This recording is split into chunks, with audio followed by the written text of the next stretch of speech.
right, you're listening to Hawk Talk. I'm here today with Michael Andrew. How are you? I'm good. Thanks for having me. Yeah, thanks for coming on. So I assume you're born in the delivery room, you just immediately find a swimming pool and start swimming. Like you were swimming literally day one. Thrown into the deep end immediately. My Yeah, dad was like, "Oh, you're going to be an Olympic champion. Where there's the pool. Let's go." yeah, 100%. That's how it starts. It always If starts. only. Take me back. Where are you from originally? Yeah. So I'm born in Edina, Minnesota. This is 1999. Hmm. A little bit of a fun kind of origin story. My parents are born and raised South African. Uh-huh. And so when they had first gotten married, they traveled the world for 8 years, didn't really know where they wanted to settle down. But I think they always had this inkling of the American dream and whatever that meant to them back in the day. And they were fortunate enough to be working in a greenhouse in Edina, Minnesota. And while my mom was pregnant with me, they decided we don't want to go back to South Africa. We want to give our family and our children obviously the most opportunity possible. And so they decided we're going to have Michael here in the US. So I was born in Minnesota, citizen by birth, and then we actually moved back to South Africa and we lived there for about 2 years. And that was kind of, I felt like the family had to close up loose ends. It was something where we were in the agricultural business and our family farmed and we had a family farm back there. And it was kind of like, where do we see ourselves, long term? And at the time, South Africa was in a really dark place, just coming out of apartheid and just the issues that were happening politically. It didn't seem smart to continue that dream there. And so a few years later, they immigrated to the States, and that's kind of where the dream started. I would say, was it a safety issue? You guys were worried about where things were going? Yeah, I think as a baby, my mom was really just like, and they had actually family friends who were involved in carjackings and children were in the back seat. And so it was just kind of like a matter of time before something bad happened and they couldn't control it or protect. And so they just didn't want to live like that. And so did everything possible. They immigrated to the States on an agriculture visa. And Yep. that's where our journey started in South Dakota, of all places. Really? And Yeah. how old were you at that point? I was like 3 or 4 years old at that Okay. point. Got it. Yeah. So South Dakota, and was it just you guys landed on a farm there? How did you end up in South Dakota? Yeah, so it's funny. So my parents, because of the farming background, they ended up getting agricultural visas. And so they worked, my dad was working with South Dakota wheat growers. So basically just like run of the mill, like driving combines, like doing all the corn crops, like throughout the seasons. And then my mom had, and this kind of, it's funny, like a recurring theme in our family was we would deal with a challenge or a setback, and then we'd find a way to kind of, one, we'd overcome it, but then we'd do something crazy out of it. So for my parents, this is a bit of a quick synopsis over like the 20 years. It took them 20 years to become US citizens. Obviously, my sister and I were both fortunate we became citizens through being born here, but when they moved, obviously 2001, 9/11 had hit, and that was a really interesting time in terms of immigration, and it made things impossible for them. And so they're here working, living the American dream, creating businesses, doing these things, but couldn't naturalize. And that's what stemmed into my mom starting a foreign labor processing business where she now brings workers from overseas to come work seasonal jobs that a lot of the Americans are too lazy to work themselves, which kind of stems out of passion and their fight for trying to become citizens. But yeah, it was my swimming journey. Like it started in South Dakota. I remember one of my neighbors. I still remember her name is Zoe. Zoe Mann. She was an only child, but she was kind of one of our only friends. We lived in a cul-de-sac in South Dakota, and I always had tons of energy. I had a trampoline. Like I had a football or a basketball, something in my hand. I was like constantly running, kicking, catching. So my mom thought, okay, I'm going to be involved in some sort of ball sport, in the future. But our neighbor swam, and I kept getting in trouble for leaving my balls in the yards and like randomly out in the street. And so they said, hey, like Michael's got too much energy. We're involved with the swim team. You should look into taking him to swim. And my dad had a small background in swimming. He was a special forces like Navy diver in South Africa. Nice. And he actually swam for who was at the time and still now the South African national team coach, which is so funny because I just got back from the World Cup and, we're there with Wayne, who was once his coach as a child. Yeah. Fast forward 24 years. But we decided, okay, we'll go to the pool. And that's kind of when, How old were you at that point? I was 8 years old at the time. And before you were before that point, was there like, did you think you were going to play a sport when you grew up? Like, were you like, I'm going to be a football player? Like, what was the, I I don't think I ever targeted a sport until I started swimming. okay. I think I was constantly active. I was always very busy. I had so Yeah. much energy, and I was obviously always bigger than my peers too. I was always very tall, super lanky, just like Yeah. skinny. But I knew I was going to be doing some sort of sport. But we tried everything. Like my parents put me in soccer from day one, played basketball. I played football for a little bit. I tried hockey. You know, you name it. Like I tried it and I Yeah. loved it. And I think wherever I could have maybe focused my effort, but it was clear that when I fell in the pool, and this is how my dad kind of recounts it, is he had like an evening off from work, and he decided to come to the pool early and watch me swim. And so my sister and I are swimming and stuff, and right away he noticed like just this gift. He just noticed a talent, and he immediately called my mom. He said, "Hey, drop what you're doing, come to the pool. Huh. Like, there's something crazy here.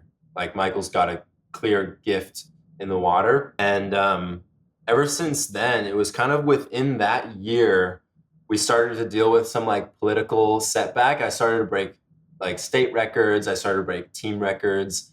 And then we run into like we're the foreigners. We're this weird family that comes from out of town, Yeah. starts to have great success, and that's not great for all the local families involved and like the Huh. cousins and the people that were kind of being pushed to the top. And I was winning, and so we just decided, you know what, like if you guys are gonna try and like be weird on it, we're just gonna seek our own way. So my dad started reaching out to scientists around the country, and this was at 8 years old. Like he had, Yeah. and I think that was where it came from. Is my parents had a vision and they saw talent, and then they cultivated it.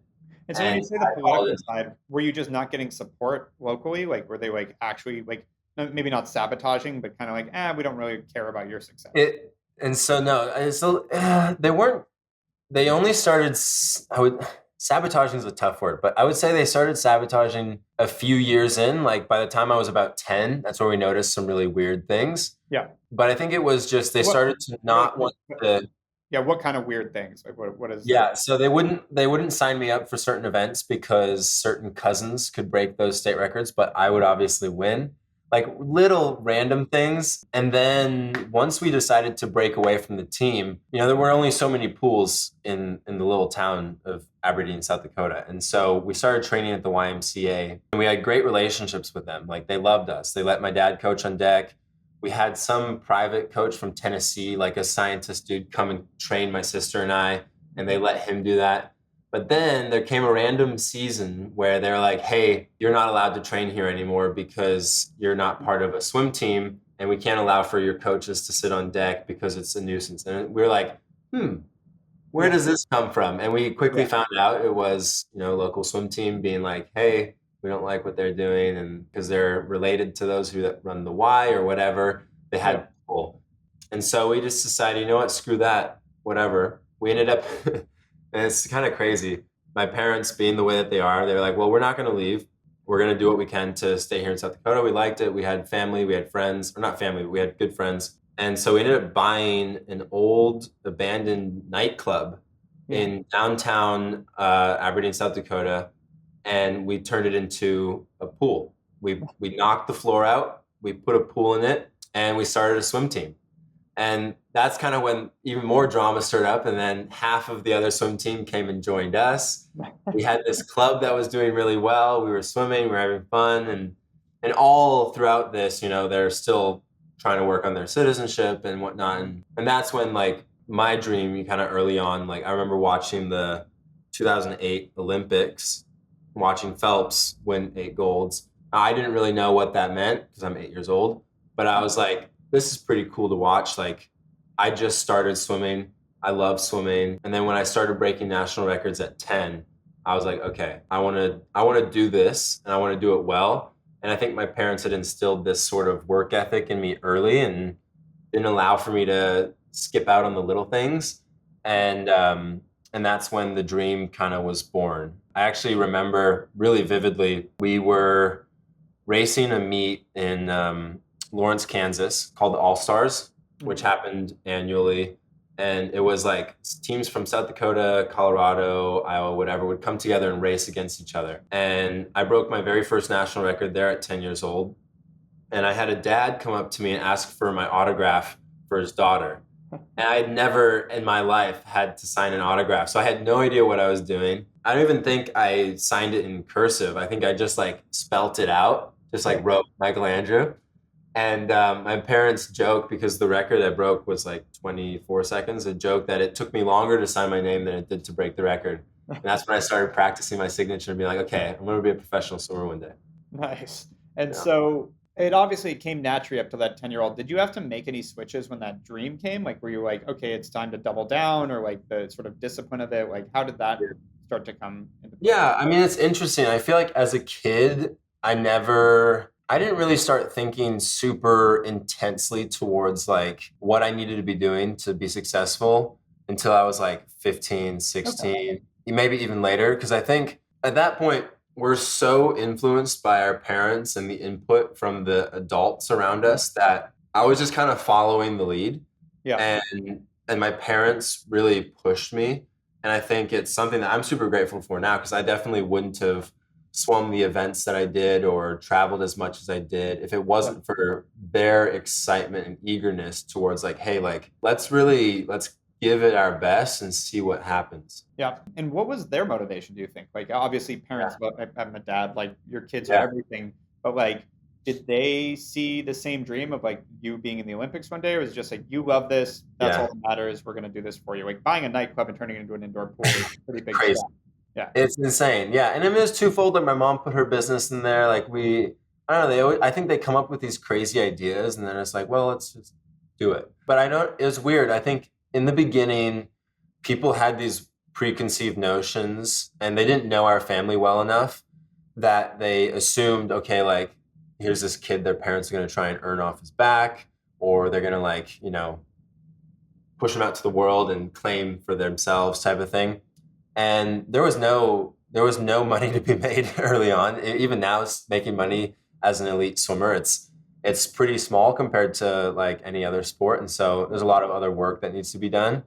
And I think part of their motivation was just the way we operate as Andrews in our family. We just believe in doing everything excellently, and we know that God gives us a gift, and so it's up to us to cultivate that gift. And I feel like they would feel not like an obligation towards it, but they would almost feel like we've missed the mark if we didn't try. And Yep. so I think that was something that they instilled in me, is like almost like approach something, try failing. Like as long as you're there pushing and stuff, Yeah. it doesn't matter whether you fail. But the thing is, you're not going to have the opportunity to succeed if you don't, Yep. work. Totally I fair. think that was something that was kind of pushed on me early, and then obviously as I became older, started to internalize and recognize. So then I could kind of carry the burden of knowing, okay, like this is why I'm doing this. This is why I'm pushing. And so as you got older, so you said like 10 years old, you really start to commit to it. 15, Yeah. 16, you really start to become really disciplined with it. What age do you usually enter the Olympics? So in swimming, the prime is like really 26, 20, like 21 to 26 is like Okay. your mid prime range. So I was a bit of an anomaly in the swimming world. We ruffled a bunch of feathers because I went pro when I was 14 years old. Yep. And at the time, NIL was not Yeah. existent. Like there was no be pro, go to school. And so early on, I was always virtual schooled. We traveled a lot. And so being homeschooled allowed for me to race and travel and, Yeah. be international all the time. And I think that shifted our perspective to being like, man, we don't really believe in this whole, like the way the American college system functioned in terms of producing athletes, at least in the swimming world. Because Yep. it almost seemed like you swim really well, you make it to a college program, and then you survive it for 4 years. And if at the end of it you can still be good enough to go pro, you try and scrape the barrel. Yep. And so I just decided, I want to be pro, I want to go to the Olympics. And our training methodology had been so unique to what, like nobody really trains or had trained at the time the way that I do. And we kind of used that to say, okay, like we have the best opportunity here to just control the narrative and to do our thing and Yep. and revolutionize swimming and changed a lot of people's perspectives on how things should be done. And I think it's cool to kind of see there's been a big shift, I think, in the way people think about going pro as a swimmer and focusing on building your brand. Yeah, did you, in terms of the money making side, how did you make money in this? Like, if you went pro at 14, what did that look like? Yeah, so it's funny. My first contract, there was $0 tied to it. It was simply product. I was getting protein powder. Like, I was literally just like getting protein and creatine, whatever. And I thought, hey, this is so sick. I represent a brand and I wear their t-shirt. But then it turned into a year later. I was fortunate. I ended up signing with Adidas.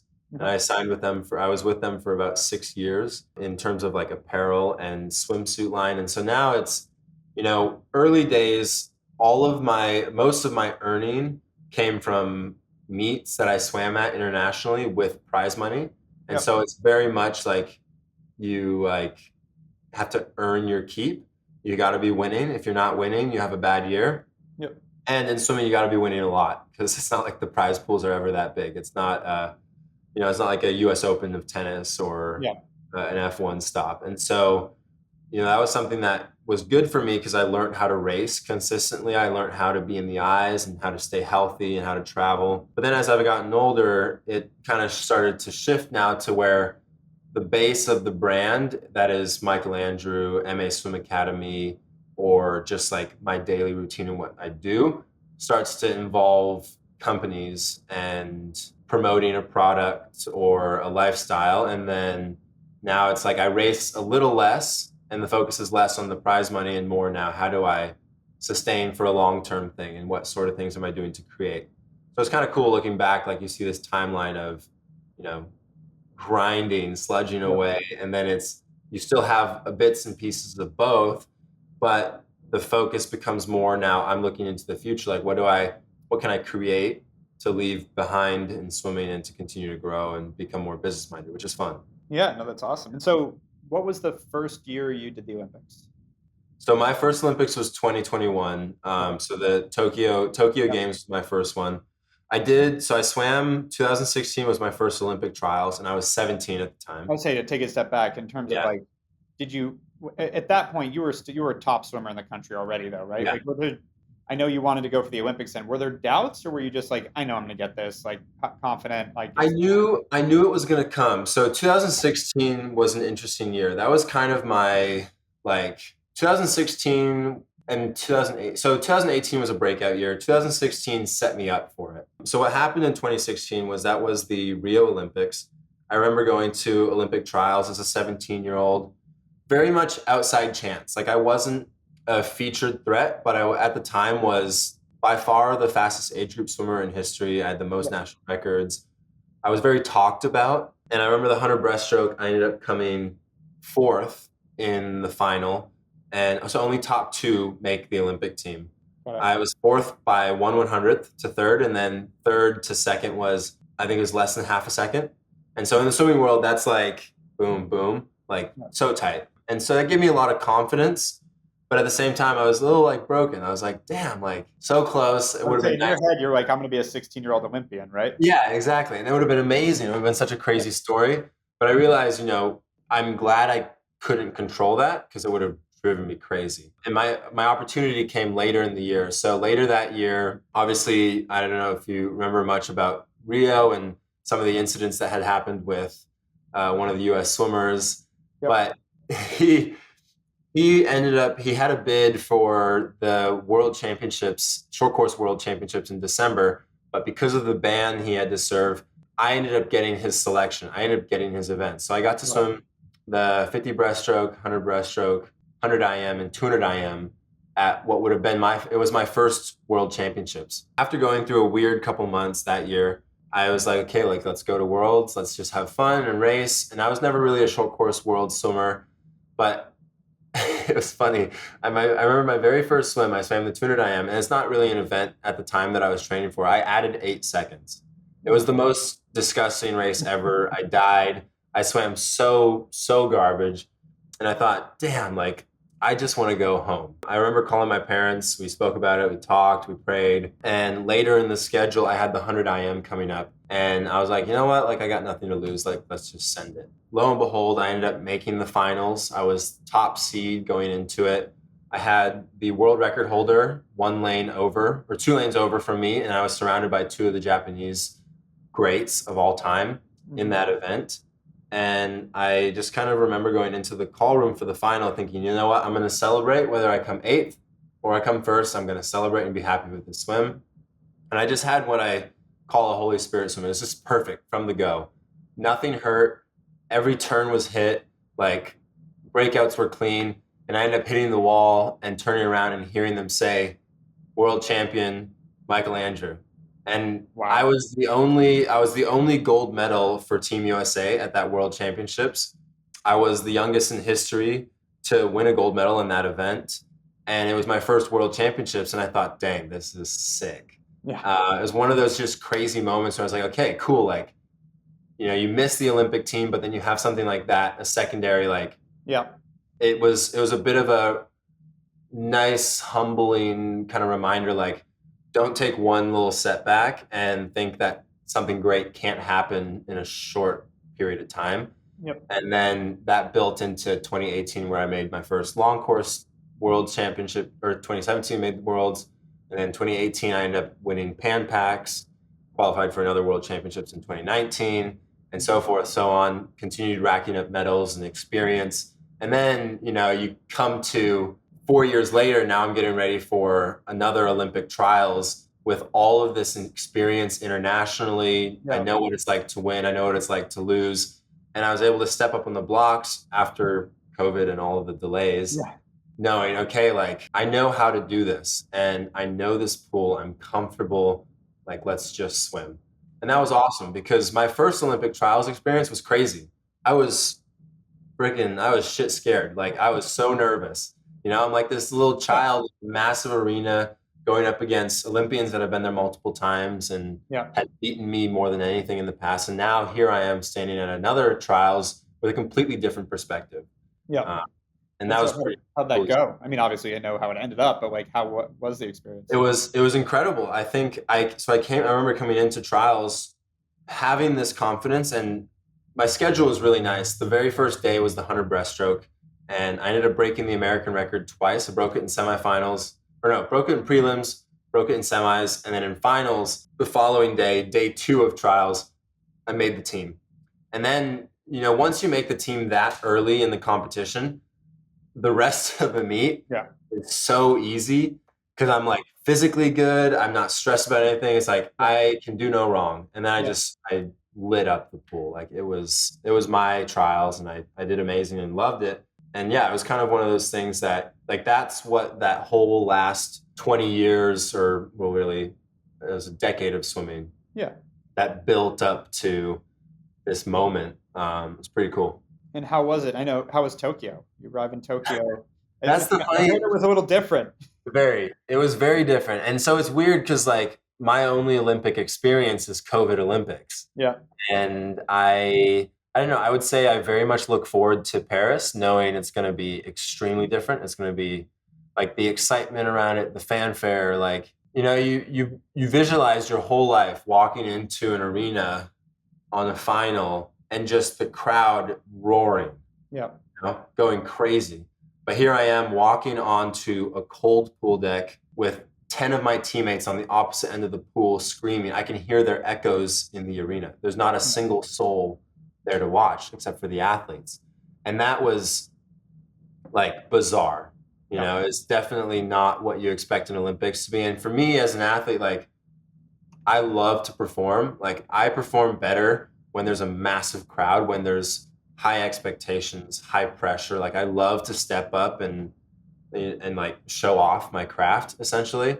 And so coming from an Olympic trials where you've got that energy and that excitement to now racing on the biggest stage of your life, but it feels like an empty state meet, it's like, holy cow. And that was kind of, you know, really good. A lot of lessons learned. I think it shows, like, you've got to be able to turn up I would say, And yeah, could you I finding that think motivation without that energy, like that, exactly, and knowing, okay, like people are watching at home type of thing. yeah, And so I think that's where that mental toughness and that fortitude has kind of allowed me to grow and be prepared for a lot. Because man, like a lot of people won't have that experience, and so it's just something to add to the belt. yeah. And how did it end up going? I actually don't know. I don't remember Yeah, the outcomes. I watched, but I no, can't you're good. remember up. It was good. It was, I would say, for a first Olympics, it was really good. I struggled. I struggled individually. I had dealt with some other political things where I become a target, and Mhm. I was dealing with death threats. And I think something I need to do is just Death threats. That's what ended up happening. I went into the Olympics unvaccinated, Ah, and so I was labeled pretty quickly as the man that's trying to kill the rest of the world, yeah, and it was unfortunate and it was sad to see. And media ran with it, and they had a field day, and I wasn't blocked off from that. So I had people sending me articles, I had people DMing me all sorts of crazy things, and I think that took my focus a little bit away from the right. race Yeah, naturally. But I still swam really well. I was fourth in the 100 breast, fourth in the 50 free. I missed silver in the 50 by 0.05 seconds, yeah, which is like you can't even see the difference. yeah. And then the 200 IM, this was the most devastating. I was about a second and a half under world record pace at the 150, died like a dog coming home and came fifth. And then the redeeming one that really helped me kind of not crush my spirits completely of my first Olympic experience was our relay. So the 4x1 medley relay was the very last race of the meet, very last session. And because I had the fastest breaststroke time on the team, I got to swim the breaststroke leg. So it was Ryan Murphy, myself, Caleb Dressel in butterfly, and Zach Apple freestyle. And I remember going into there just being confident, knowing, okay, like we just need to swim our average. We're going to win this, and we're going to break the world record. And we ended up doing exactly that. We almost broke the world record by a second. It still stands to this day, which is nice. Other countries are coming close, but it was one of those just insane flow state, perfect races. I had swum the fastest split in the history of US swimming at the time. And so it was a good like way to end it and help me kind of forget about all the tough individuals. That got you a gold? And that got me a gold medal. Amazing. Yeah. And it sounds like you've had this consistent story of like when you can stop caring about the outcome, you seem to perform really well, which isn't all people. Like Tom Brady is the opposite. It's when he's backed against the wall and has all the pressure on him that he shows up. With you, Right. it's the like it's interesting. It's calm and and I think there's a time and place for both, for sure. I think I've noticed like a lot of it too depends on where you are preparation wise, and that might not even be physically. I think that might be mentally where you believe you are. So like if you believe you've put in all the work, because I've stood up on the blocks many times thinking, okay, like I don't really deserve to win this right now. Yeah. But winners win, and I know how to win, and I'm going to race, and I'm going to absolutely demolish my body for this, And so sometimes it works out, but most of the times as an elite athlete, you don't want to rely on what ifs, And that's where I think if you can be so confident in your preparation that you show up knowing, okay, I'm prepared, that gives you the freedom. It almost gives you the freedom to fail, knowing, okay, like I have done everything I can to have the result that I need. It's up to me to just do it, and we analyze afterwards. Makes sense. And so since the Olympics, you came out of there with, you came out of the first Olympics with a gold medal. Like that's got to feel pretty awesome. amazing. You've got Paris coming up next year. I'm sure you're training for that. You're still competing. What do you think comes after that? Like what's the progression? What do you see in the future here? Yeah, there's a lot. So obviously 2028 is a big one. That's a home games. Yeah, exactly. Yeah. And so I feel like Paris sets up as a really nice, like a normalcy type of Olympics, get back into the grind, swim really well as an individual. I don't want to ever go in there feeling like I have to redeem myself from Tokyo, but I think personally there's a little bit of a like, okay, like I know what I'm capable of. So like, let's not miss the mark this time and do things a little differently. And then there will be world championships, and then obviously the next focus is LA, and then God willing, take care of my body and be Yep. like Tom Brady and swim 2032 in Brisbane, Oh, there Australia. it is. That's awesome. Yeah. Yeah, I was going to say, in terms of like sort of the historical top swimmers, has anyone made it 32 and been in the Olympics? So the oldest, actually, it's very funny. 2016 was so Anthony Irvin. He's a good friend of mine. He ended up So he made his first Olympics. He won a gold, and when he was 19, retired for 10 years, came back, made the Olympic team at 35, and won gold in There you Rio. go. Okay. And so he's the oldest male to do it. But typically you see most swimmers are retiring by 30, 31, realistically 29. That's Yeah. kind of like the end. Okay. You can do But I both, think and potentially even the next. You could push his record. I mean, 100%. And that's the plan. Like you know what, like I love to sprint. And I think if you like, depending on the way that you train and the way that, and a lot of it has to do with like, what's your relationship with swimming? I think you get to, a lot of athletes, especially in the swimming world, I think we're so hard on our body and the training is just not, it doesn't make sense. I think we kind of overlook the science and do what has been done for centuries. And so it's up to us to evolve with all of that. And I think I'll be capable of going late 30s. yeah. There are some guys that do it, but it's tough for sure. Yeah, no, Um, 100%. I'm yeah. 36, almost 37 now, and you start to feel it.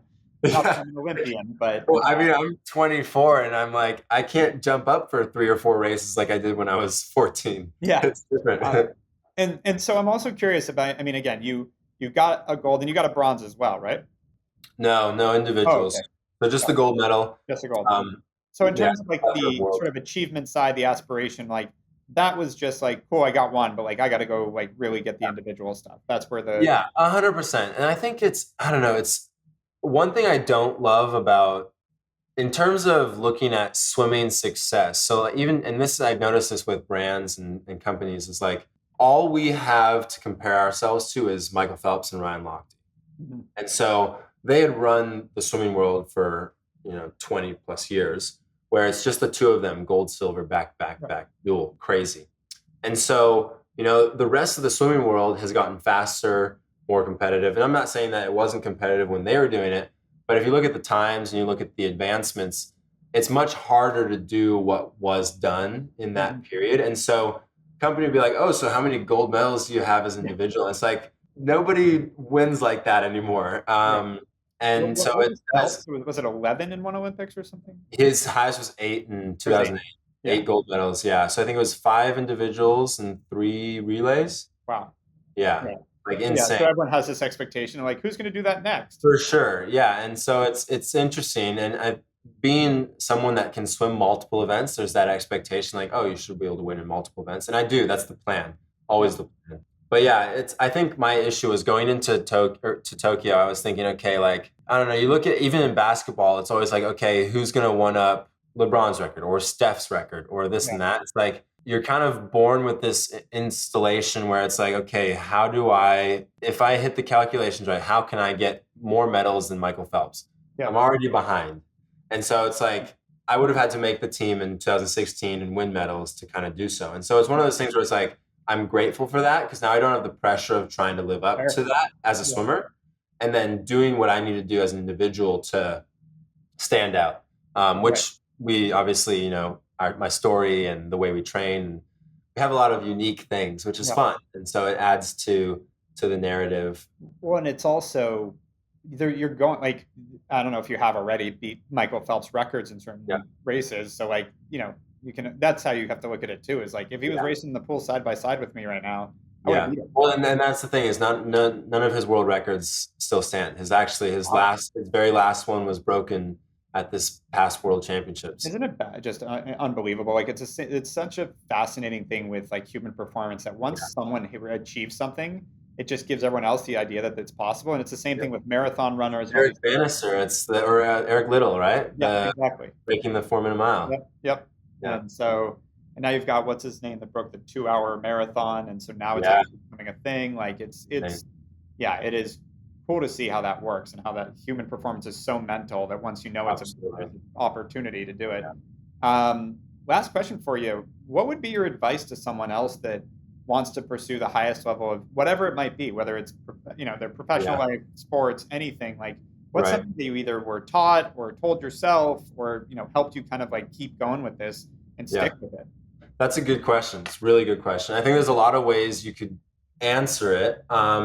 But at least what I'm facing right now in my personal walk with being a professional athlete is there's not a lot. Well, I wouldn't say there's not a lot. The only things that really separate an elite, like extreme overachieving, like professional athlete Yeah. to that of like a pro athlete that does well but really won't capitalize is the amount they focus on every aspect of their life outside of just the training. Like the little things add up and it's so insane. Like I look at just ways to optimize performance in terms of like the way you sleep, the way you recover, how quickly you get in the ice bath, or how soon after you train you make your protein or you roll out, or avoiding this and that, like certain stressors and things in life. All of those little things, they add up to your performance over time. Cutting alcohol, cutting sugar, like just those little things. I think if you're able to, it's kind of like that 1%. Like, how do I get that 1% in everything? And sometimes it becomes monotonous. Sometimes it becomes really tough. I hate looking at some sports and some athletes where it's like, they're just so naturally gifted that they're gonna succeed and do well. But it's like, man, what else could you do? And that's why you look at like Tom Brady and the guys that really focus on every aspect. Like they're not the greatest athletes. They're the ones who are the most intentional and deliberate with what they've got. And I think myself, when I was young, I relied on talent and I got away with it for a very long time. And then you quickly realize, oh snap, like I'm getting my ass handed to me now by a guy that should not be beating me. Yeah. And that's just because I've become a little complacent, like not anymore, but I've been there and it's not a fun feeling. And so I think, if you really want to level up, it's take care of every detail. And eventually it becomes easy. Great advice. Awesome. Well, Michael, this has been amazing. Thank you for coming on Hawk Talk. Pleasure, man. Thanks for having me. Of course.